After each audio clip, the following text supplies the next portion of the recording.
बहुत समय पहले एक राजा राज्य करते थे।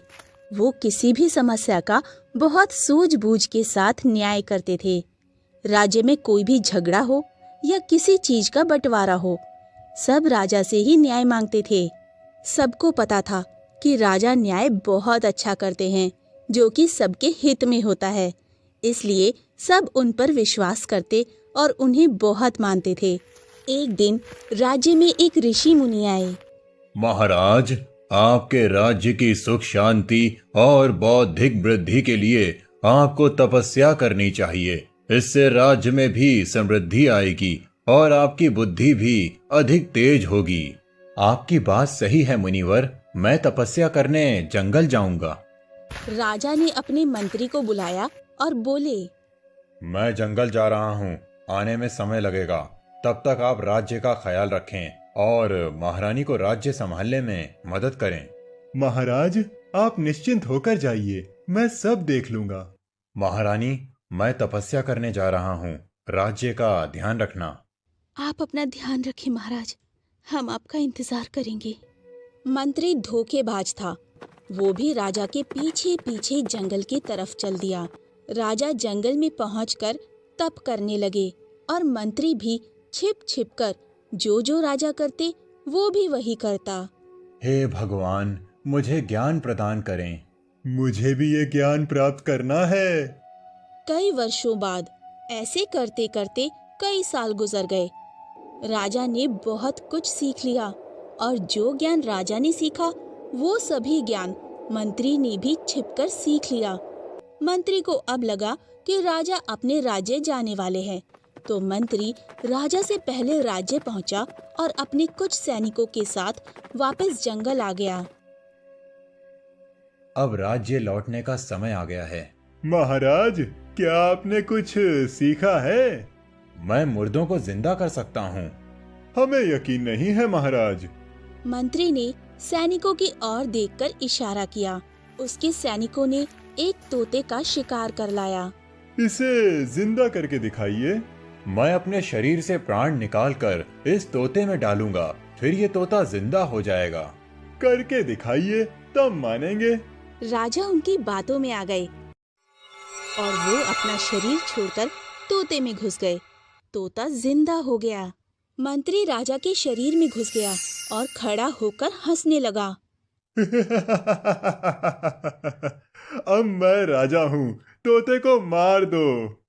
राजा तुरंत उड़ गए और अपनी जान बचाई। मंत्री राजा के शरीर में घुसकर राज दरबार पहुंचा। सभी प्रजा राजा समझकर बहुत खुश हुए। शरीर तो राजा का था, लेकिन उसके अंदर मंत्री था, इसलिए जब वो बोलता था तो आवाज राजा जैसी नहीं लगती थी। सब हैरान थे कि राजा की आवाज कैसे बदल गई है। राजा की आवाज क्यों बदल गई है?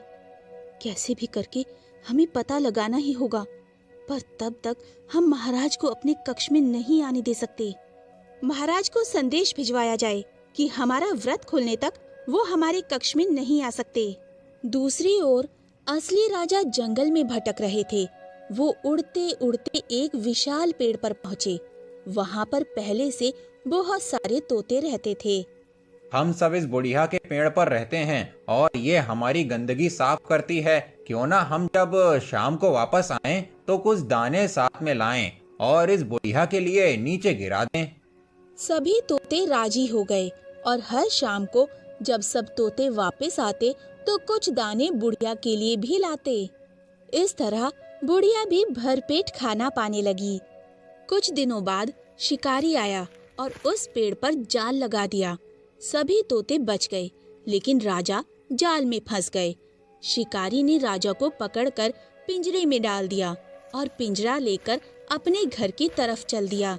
रास्ते में एक पान की दुकान थी। अब तू मेरे पास रहेगा। शिकारी पान खाने के लिए पान की दुकान पर चला गया।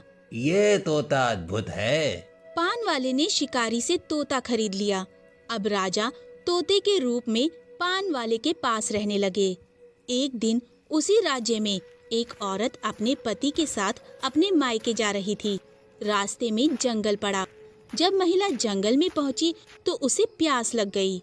वो अपने पति से बोली, मुझे प्यास लगी है, पति पानी लाने के लिए पास में बह रही नदी की तरफ चल दिया।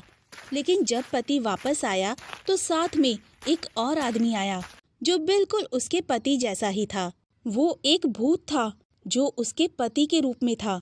जब दोनों महिला के पास पहुँचे तो महिला समझ नहीं पा रही थी कि उसका असली पति कौन है। दोनों खुद को उसका असली पति बता रहे थे। फिर वो महिला उन दोनों को गांव के प्रधान के पास ले गई। प्रधान जी, मेरी मदद करें। असली पति कौन है, बताइए। मैं नहीं जानता। ये बात चारों तरफ फैल गई।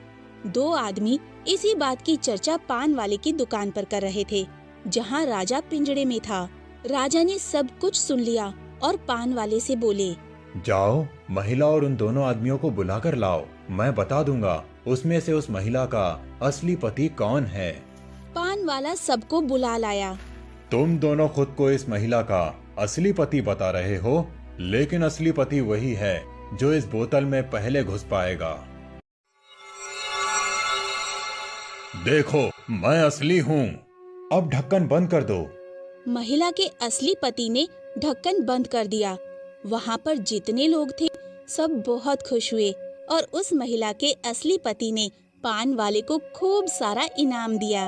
अब कहीं झगड़ा होता या कोई बंटवारा होता, सब उस तोते के पास आते और अपना न्याय पाते और पान वाले को खूब इनाम देते। धीरे धीरे ये बात रानी तक पहुँची। रानी को तुरंत राजा की याद आ गई।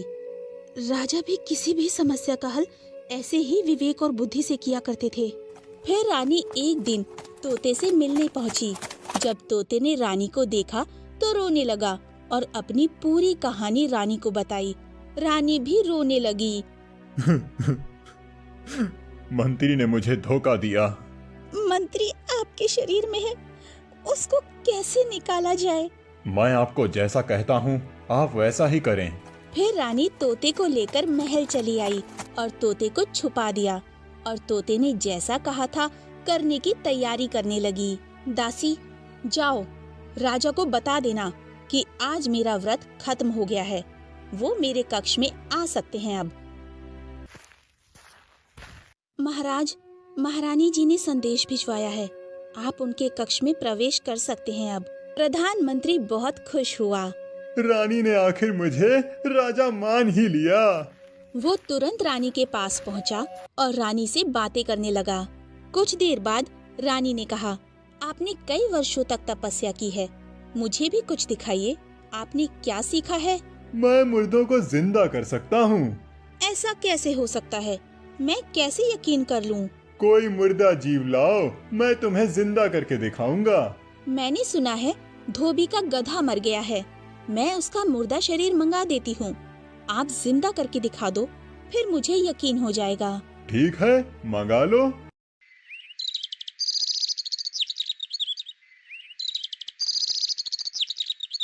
फिर रानी ने गधे का मुर्दा शरीर मंगा लिया। मंत्री अपनी विद्या दिखाने लगा। कुछ ही देर में मंत्री राजा के शरीर से निकलकर गधे के शरीर में घुस गया। गधा जिंदा हो गया। अब मुझे यकीन हो गया। रानी ने तुरंत तोते को पिंजरे से बाहर निकाला। तोते से राजा ने अपने प्राण निकालकर अपने शरीर में घुस गए और राजा ने दोबारा अपना शरीर पा लिया। मंत्री जो गधे के शरीर में घुसा था वो वहीं रह गया और वो रानी की चाल नहीं समझ सका।